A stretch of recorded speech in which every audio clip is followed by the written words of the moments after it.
ഇന്ന് നിങ്ങളെയും ഞാൻ മറക്കുന്നു. എന്തുകൊണ്ട്?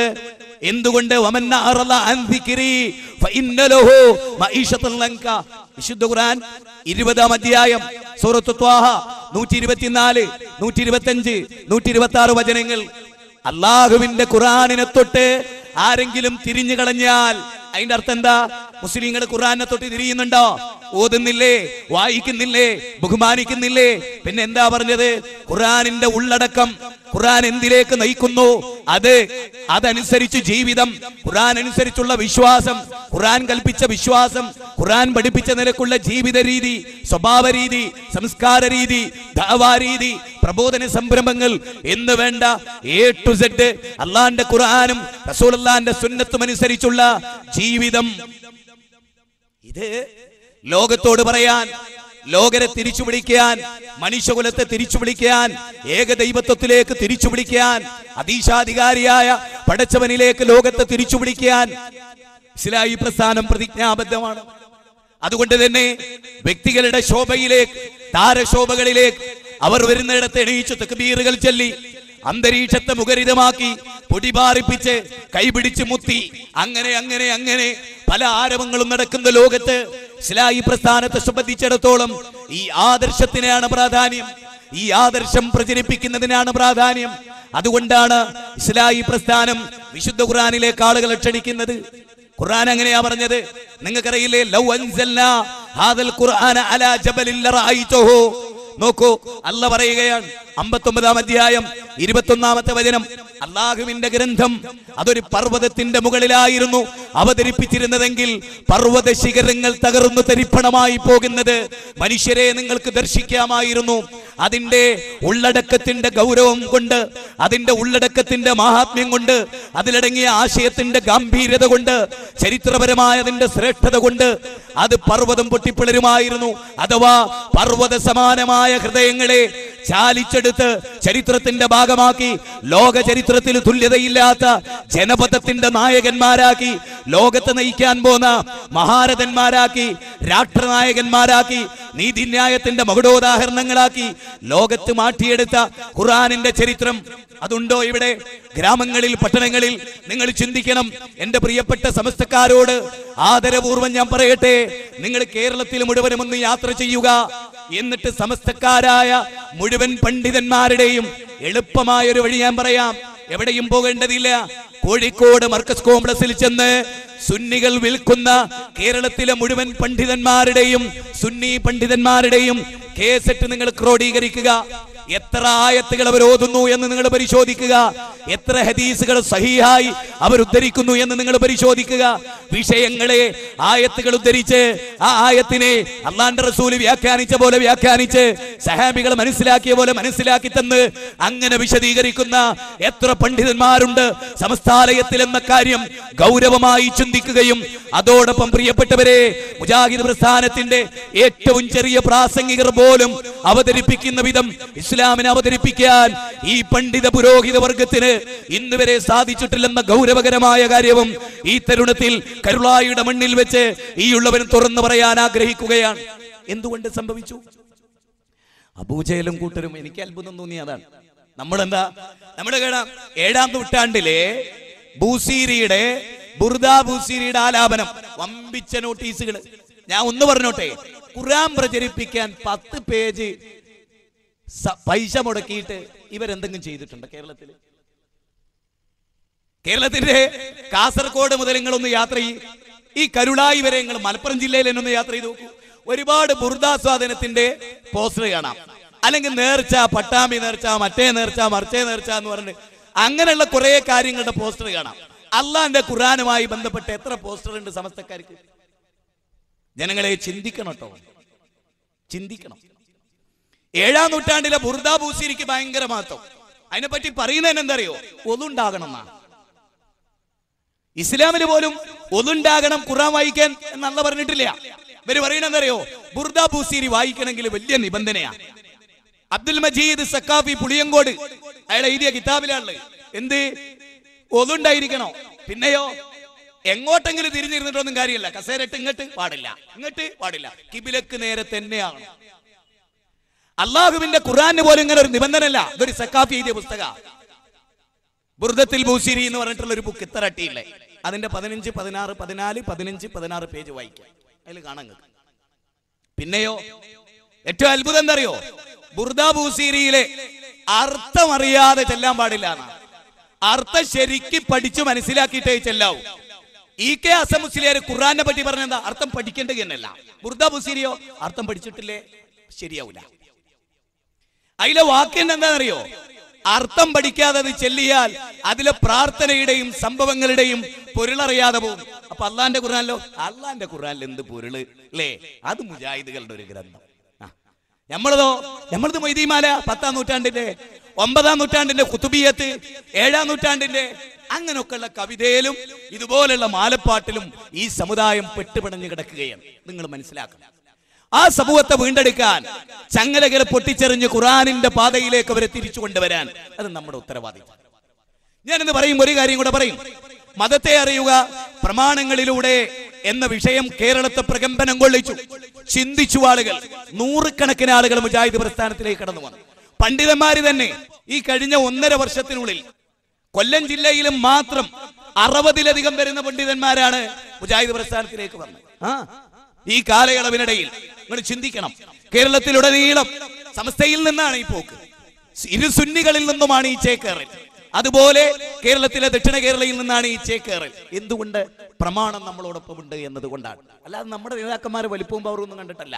അല്ല, നമ്മുടെ നേതാക്കന്മാരെ അറിയ പോലും ഉണ്ടാവില്ല ഈ പ്രസ്ഥാനത്തിലേക്ക് വന്ന പലർക്കും. അതാണ് വസ്തുത. അതാണ് വസ്തുത. ഞങ്ങൾ പറയുന്നത് തെളിവാണ്. നിങ്ങൾ കേട്ടോളൂ. നിങ്ങൾക്ക് ഇഷ്ടല്ലേ നിങ്ങൾ കേൾക്കണ്ട. നിങ്ങൾക്ക് ഇഷ്ടമുണ്ടോ നിങ്ങൾ കേട്ടോളൂ. ആരിവിടെ നിർബന്ധിക്കുന്നത്? ഇന്ത്യ രാജ്യമാണ്. മാവിലായിക്കാരൊന്നുമല്ല ഇവിടെ ആരും. ഇന്ത്യ രാജ്യമാണിത്.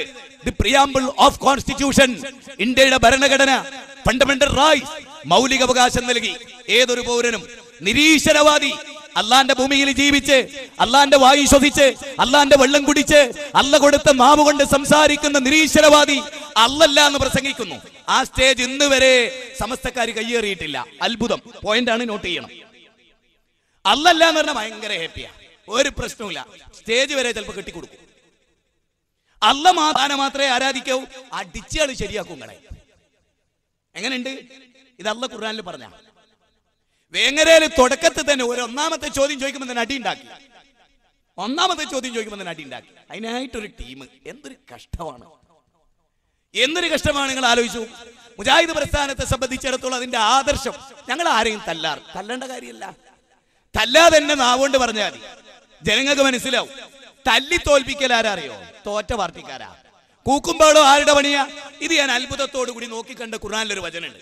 അതായത് റസൂലുള്ള ഖുർആൻ ഓതി അങ്ങാടിയിൽ, ഉഖാലയില്, ദുൽമജാസില്, മജന്നായില് നിൽക്കുന്നിടത്തും ഒക്കെ റസൂലുള്ളാഹി സ്വല്ലല്ലാഹു അലൈഹി വസല്ലമ 10 ആളെ കണ്ട അവിടെയൊക്കെ ആയത്തോതി പ്രബോധനം ചെയ്യും. സൂറത്തിന്റെ യജ്മൊക്കെ ഓതിയിട്ടേ വിശുദ്ധ ഖുർആനിലെ സുജൂദിന്റെ സ്ഥലത്തിയപ്പോ ഇസ്ലാമിനെ ശക്തമായി എതിർത്ത മുശ്രിക്കുകൾ വരെ എന്ത് ചെയ്തു? ഒറ്റ സുജൂദിൽ വീഴല. വയലത്തൂർ തങ്ങള് ദർഗന്റെ മുമ്പിൽ സുജൂദ് ചെയ്ത സുജൂദല്ല, അബൂജഹൽ പോലും അപ്പൊ സുജൂദ് ചെയ്തു. മനസ്സിലായില്ലേ എന്താ പ്രശ്നം? കാര്യങ്ങൾ വസ്തുതാപരമായി മനസ്സിലാക്കി ഖുർആൻ ഓതി കൊടുത്തു. അബൂജഹലിന് ഖുർആൻ ഓത്താണ് സഹിക്കാൻ പറ്റാഞ്ഞ്. എന്നിട്ട് അബൂജഹൽ അബൂ സുഫിയാനോട് പറഞ്ഞു, നമ്മൾ നേതാക്കന്മാരാ, നമ്മളത് കേൾക്കാൻ പോകരുത്, നമ്മുടെ അനുയായികൾക്ക് ബലം ഉണ്ടാക്കി കൊടുക്കരുത്, നമ്മളത് കേൾക്കാൻ പാടില്ല. കേൾക്കാൻ പാടില്ല എന്നൊക്കെ തീരുമാനിച്ച് രണ്ടാളും വലിയ ധൈര്യം എന്നൊക്കെ പറഞ്ഞ് കയ്യൊക്കെ കൊടുത്ത് പിരിഞ്ഞു. അന്ന് രാത്രി രണ്ടാളും കൂടി ഇങ്ങനെ വന്നിട്ട് ഇട്ടും നേരൊരു മുട്ടി. ഒന്ന് നോക്കി, അബൂജഹലോ? അബൂ സുഫിയാൻ, എന്താ നമ്മൾ രണ്ടാളും ഇവിടെ? ഒന്നുമില്ല, ഖുർആൻ കേൾക്കാൻ വന്നതാ. വിശുദ്ധ ഖുർആൻ കേൾക്കാൻ വന്നതാ രണ്ടാളും. കേൾക്കരുത് എന്ന് തീരുമാനിച്ചു പോയവർ ആ വശ്യത അബൂജഹലിനെ, അബൂ സുഫിയാനെ പിടിച്ചു കുലുക്കിയ ഖുർആൻ ഉണ്ടോ നിങ്ങളുടെ കയ്യിൽ? നിങ്ങൾക്ക് ഞങ്ങളെ തോൽപ്പിക്കുക. നിങ്ങളുടെ കയ്യിൽ അതില്ലാത്ത കാലത്തോളം, അത് ഞങ്ങളുടെ കൈവശമാകുന്ന കാലത്തോളം നിങ്ങൾക്ക് ഞങ്ങളെ തോൽപ്പിക്കാൻ കഴിയില്ല. ആദർശത്തിന്റെ അങ്കത്തട്ടിൽ കയറുമ്പോ, ഇടത് മാറി വലത് മാറി മാറിക്കെട്ടി വലിഞ്ഞവർന്ന് വരുമ്പോ, ആയുധം മൂർച്ച കൂട്ടുമ്പോ, ഇരുതല മൂർച്ചയുള്ള ഒരായുധം ഭൂചണ്ഡഗിരിയിൽ കഴിഞ്ഞൊരു ജനതയെ സംസ്കാര സമ്പന്നതയുടെ ഉന്നത സോപാനങ്ങളിൽ കൊണ്ടുവന്ന വിശുദ്ധ ഖുർആനാകുന്ന ആയുധം, തെളിമയാർന്ന ആയുധം, ഇന്നഹാദൽ ഖുർആന യഹ്ദീ ലില്ലത്തി ഹിയ അഖ്വം, ഏറ്റവും ചൊവ്വായതിലേക്ക് മാനവതയെ നയിക്കുന്നു എന്ന് അല്ലാഹു സുബ്ഹാനഹു വ തആല 17-ാം അധ്യായം 9-ാമത്തെ സൂക്തത്തിൽ ബോധ്യപ്പെടുത്തിയ ഈ ഖുർആൻ ഖുർആൻ ഞങ്ങളുടെ കൈകളിലുണ്ട്, പ്രവാചക തിരുമേനിയുടെ വചനം ഹദീസുകൾ ഞങ്ങളുടെ കൈകളിലുണ്ട്. ഇത് ഓതുമ്പോൾ, ഇത് ചൊല്ലിക്കൊടുക്കുമ്പോൾ, ഇത് സൂചിപ്പിക്കുമ്പോൾ മനുഷ്യന്റെ മനസ്സ് ഹഠാത് ആകർഷിക്കുന്നു. അത് ഓതുന്ന വ്യക്തിയുടെ കഴിവല്ല, ഉദ്ധരിക്കുന്ന പണ്ഡിതന്റെ കഴിവല്ല. ആയത്തിന്റെ മാസ്മരികത, പ്രവാചക വചനത്തിന്റെ മാസ്മരികത, ആ മാസ്മരികത നിങ്ങളുടെ കയ്യിലില്ല. അതുകൊണ്ടാണ് ഒരൊറ്റ മുജാഹിദിനെയും നിങ്ങൾക്ക് സുന്നിയാക്കാൻ കഴിയില്ല, കേരളത്തിലെ സുന്നിയാക്കാൻ കഴിയില്ല, സമസ്തയാക്കാൻ കഴിയില്ല. നാദാപുരത്തിന്റെ മണ്ണിൽ 8 തവണ അവിടെ ഖണ്ഡനമണ്ഡലം നടന്നപ്പോ 80-ലധികം അല്ല 100-ലധികം സുന്നികളാണ് അവിടെ മുജാഹിദായിക്കൊണ്ടിരിക്കുന്നത്. 400 കുട്ടികളാണ് അൽ ഫുർഖാനിൽ. മുജാഹിദുകളില്ലാത്ത ഒരു നാട്ടിൽ, എണ്ണപ്പെട്ട മുജാഹിദുകൾ ഒരു നാട്ടിൽ 400-ലധികം വരുന്ന കുട്ടികളാണ് അവിടുത്തെ സ്കൂളിൽ, അൽ ഫുർഖാൻ സ്കൂളിൽ പഠിച്ചുകൊണ്ടിരിക്കുന്നത്. ഇപ്പോൾ ഈ വിജയം ഏതാണ്? ഇത് ഖുർആനിന്റെ വിജയമാണ്. ഈ വിജയം ഏതാണ്? ആയത്തിന്റെ വിജയമാണ്. മുജാഹിദുകൾക്ക് ഒരു പള്ളി ഉണ്ടാകുന്നത് പുതുമയുള്ള കാര്യമാണ്, സമസ്തക്കൊരു പള്ളി ഉണ്ടാകുന്നത് പുതുമയല്ല. കാരണം ഞങ്ങളാണ് ഇവിടെ ഉള്ളത്, ഞങ്ങളാണ് പ്രതാപത്തിന്റെ ആളുകൾ, ഞങ്ങളാണ് ഇതിന്റെ ആളുകൾ എന്ന് പറയുന്നവർക്ക് പള്ളി ഉണ്ടായിട്ട് കാര്യമില്ല. മുജാഹിദുകൾക്ക് ഒരു ജില്ലയിൽ തന്നെ 5 കൊല്ലത്തിനുള്ളിൽ 14 പള്ളി എറണാകുളത്ത് മാത്രമുണ്ടായി. നോക്കൂ, 5 കൊല്ലത്തിനുള്ളിൽ 16 പള്ളി. അവിടെ നിസ്കരിക്കുന്നവർ ജിന്നുകളല്ല, ജിന്നല്ല, സുന്നിയ. മനസ്സിലാകണ്ടോ? ഇനി ഇത് പറയുമ്പോ നാളെ കൊണ്ടുവന്നിട്ട് ഒരു ക്ലിപ്പിംഗ് ഇടും. എന്നറിയോ? നബി വഹാബിയല്ല, സുന്നിയാന്ന് മുജാഹിദ് വാൽച്ചേരി പറയണു. അതിടുന്ന അലവിനോട് പറയാ അതിന്റെ അപ്പുറത്തൂടി ഒരു മിനിറ്റ് ഇടായി. അപ്പൊ അലവിന്റെ കാറ്റു അപ്പൊ കൊണ്ടുകൊണ്ടിരുന്നു. ഇങ്ങനെയൊക്കെ കട്ട് ക്ലിപ്പിംഗ് ഇടുമ്പോ നിങ്ങൾ ചോദിക്കണം അപ്പുറത്തൊന്നും ഇടാവുമോ, അതിന്റെ അപ്പുറത്തൊന്നും ഇടാവുമോ? ആ പറയാ അതിന്റെ തനി നിറം. എല്ലാ കാര്യവും ഇങ്ങനെ, എന്ത് വിഷയവും ഇങ്ങനെ. അതുകൊണ്ട് നിങ്ങൾ മനസ്സിലാക്ക്, ഖുർആനിലേക്ക് നമ്മൾ മടങ്ങിപ്പോകണം. നബി സല്ലല്ലാഹു അലൈഹി വസല്ലം മക്കയിൽ ഖുർആൻ ഓതി. സഹാബികൾക്ക്, അവിടെ ഉണ്ടായിരുന്ന ജനങ്ങൾക്ക് ഖുർആൻ ആകർഷിച്ചു. അവർ കേട്ടു, അവർ പഠിച്ചു, അവർ ഓതാൻ തുടങ്ങി. അങ്ങനെയായിരുന്നു ഇസ്ലാം. ഞാൻ വിചാരിക്കുകയാണ് ഇപ്പൊ സമസ്തയിലെ ചില പണ്ഡിതന്മാർ പറയുന്ന ക്ലിപ്പിംഗ് കണ്ടിട്ടുണ്ട് ഞാൻ. അല്ല, എന്താ പറയണ അറിയോ? അവർ പറയുന്നത് തന്നെ എന്താന്ന് വെച്ചാൽ, മൊയ്തീമാല കയ്യൊഴിഞ്ഞു ഈ സമൂഹം. സെബീന, ഒരു മുസ്ലിയാർ ഭയങ്കര ഗൗരവത്തിൽ പ്രസംഗിക്കുക. എന്തറിയോ? ഞങ്ങളൊരു വീട്ടിൽ ചെന്ന ഒരു മോനോട് പറഞ്ഞു, മോനെ 2 സെബീന ഉണ്ട്. ആചാര വീട്, മൂലേര വീട്, വലിയ വലിയ ആളുകളുടെ ഒക്കെ വീടുകൾ.